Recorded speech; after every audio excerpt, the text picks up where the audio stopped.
चलो भाई देखो अब मैं क्या करता हूँ। बात आप कह रहे हैं उस हिसाब से बरसों से जिन लोगों ने जिन पर जुल्म किया, जब उनका वक्त आया तो उन्होंने जुल्म करना शुरू किया। तो फिर उस लिहाज से एक बार मेरी बात सुन लीजिए, उस लिहाज से मुगलों ने, आक्रांताओं ने इस जमीन पर बहुत सारा जुल्म किया, और आज की तारीख में अगर हिंदू कहीं किसी घर में घुस के मार काट मचा ले तो उसको जायज ठहरा दिया जाएगा, है ना? क्योंकि वो कब से ऑपरेशन इस चीज का ऑपरेशन जो है मुसलमान थे और जो पीड़ित थे वो हिंदू थे, उनकी सरजमीन पर आकर वो मस्जिदें बना रहे थे। तो इस लिहाज से आज की तारीख में कोई हिंदू आक्रमण करता है, घरों को आप लोगों के बम से उड़ा देता है, तो फिर उनको आप आतंकी नहीं मानेंगे, है ना? नहीं, ये आपकी बात ही गलत है। बात कैसे गलत है? बस हवा निकल गई। ना कैसे? ये वहां और यहाँ में फर्क है। नहीं, कैसे फर्क है? में ये दुनिया जानती है, इतिहास गवाह है, इतिहास साक्षी है। ना मैं जमीन की बात कर रही हूँ। कैसे फर्क कैसे है? फिलिस्तीन की जमीन पर, फिलिस्तीन ने अपनी जमीन पर इजराइलियों को रहने की, यहूदियों को रहने की जगह दी थी। एग्जैक्टली वही हुआ था, मुगलों को हिंदुओं ने यहाँ रहने की जगह दी थी।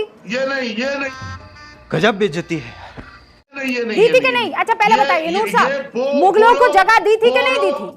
वो लोग फतेहाब होकर आए थे। हाँ तो फतेहाब तो इजराइल भी हुआ ना, फतेहाब तो इजराइल भी हुआ है, जंगें हुई है, 1948 में हुई, 67 में हुई, 6 दिनों का वॉर हुआ, 6 डे वॉर, तो फिर फतेह की थी, तो फतेह जैसे हो गई तो जमीन उनकी हो गई।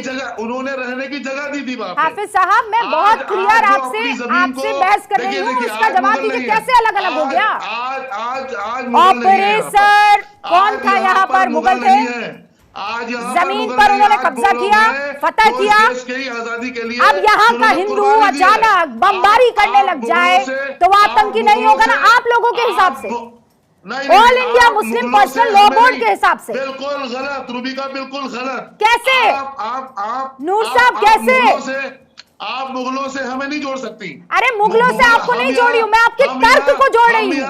हम यहाँ इस देश में रह रहे हैं। नहीं मैं आपके तर्क को जोड़ रही हूँ। ये आपका घर है नूर साहब, जितना घर हिंदुओं का, जितना मुसलमान का, जितना सिखों का, जितना ईसाइयों का, ये मैंने तो आपकी ही जुबान में कैरेक्टर्स को बदल दिया है।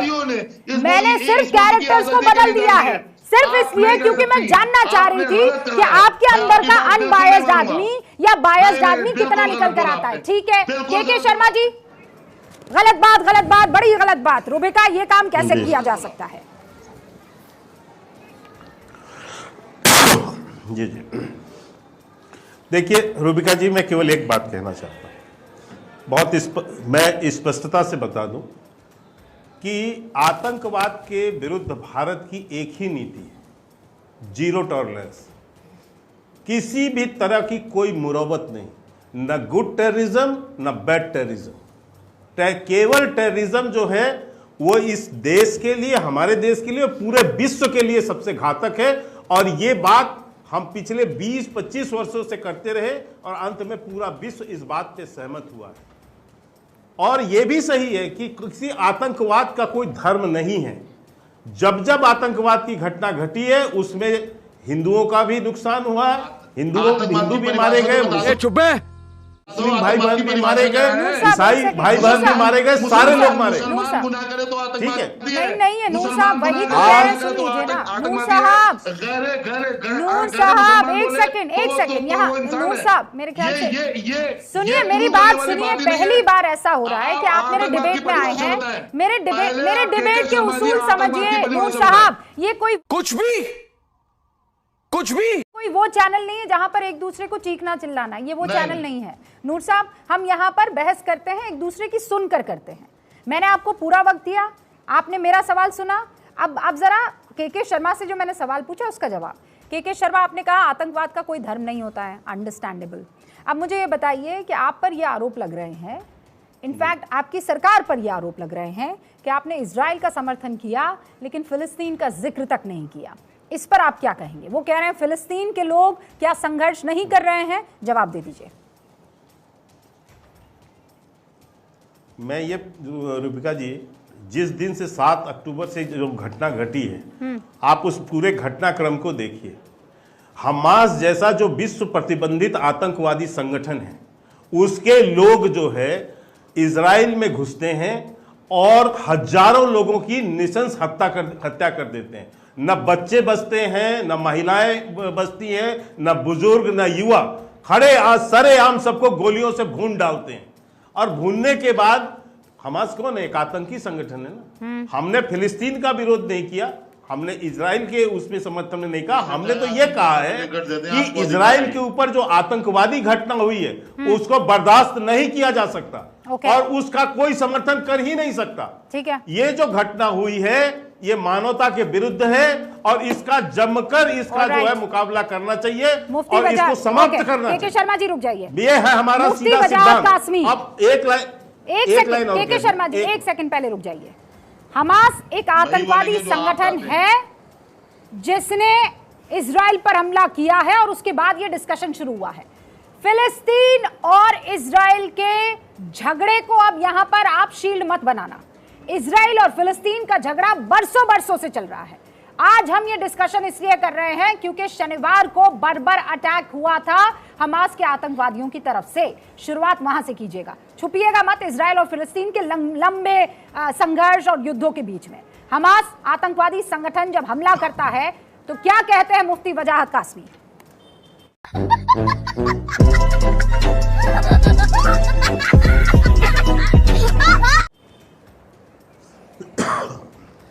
देखिए रूबिका जी, मैं अपनी राय को लेकर के बहुत ही मजबूत और बहुत पॉजिटिव और बहुत मुखर आदमी पूरे देश में जाना जाता हूं। और मैं अच्छा, हमको सिखा रिया है। मैं किसी चीज की परवाह नहीं करता जब राय देता हूं। फिलिस्तीन अभी गुमराही क्या हो रही है ये समझने की जरूरत है। थोड़ा सा जुग्राफिया समझ लीजिएगा। फिलिस्तीन में 2 सरकारें चल रही हैं। फिलिस्तीन के बड़े हिस्से पर जो है वो अल-फतह ग्रुप की सरकार है और गजा पट्टी जो है वो हमास के अंडर है। जो कुछ इसराइल के अंदर हुआ, हमास ने जो कुछ किया वो काबिले मजम्मत है, उसकी निंदा होनी चाहिए। और मेरे लिए अफसोस की बात इसलिए है कि वो सब कुछ इस्लाम के नाम पर हुआ है। वो जितना भी कुछ हुआ है वो इस्लाम के नाम पर हुआ है और पूरी दुनिया तमाशा बनी हुई है। इसराइल में लोग मरेंगे तो ये लोग तालियां पीटेंगे, जश्न मनाएंगे, पटाखे फोड़ेंगे और उसके जवाब में गजा पट्टी में कोई मरेगा तो फिर इनके यहाँ जो है वो इनके यहाँ भी मातम बीत जाएगा। फिर ये एएमयू में जश्न निकालेंगे, फिर ये बताएंगे कि मुफ्ती वजाहत तो आरएसएस का जो है वो चमचा है और बीजेपी का चोला पहन के बैठा हुआ मुफ्ती है, न जाने क्या क्या बताते हैं। असल बात यह है कि कुरान पाक को इन्होंने पढ़ा नहीं है। कुरान पाक ने कहा अगर एक इंसान की जान गई तो समझ लो पूरी इंसानियत बर्बाद है। इसराइल में जो कुछ नंगा नाच हमास ने किया, भाई शांति थी, इलाके में माहौल ठीक था। जंग की शुरुआत देखो रूबिका जी, एक बात को समझिए आप, इसराइल में जो कुछ हुआ वो तो किया हमास ने, लेकिन अब गजा पट्टी में जो कुछ इसराइल कर रहा उसका भी जिम्मेदारी हमास के ऊपर इसलिए है कि ये सारी जंग की शुरुआत तो हमास ने की है और इसराइल अपने डिफेंस में अब वहां निहत्ते लोगों को असीम वकार साहब, असीम वकार साहब जी, किस बात का खौफ है? हमास को आतंकवादी कहने से क्यों आप लोग कतरा रहे हैं?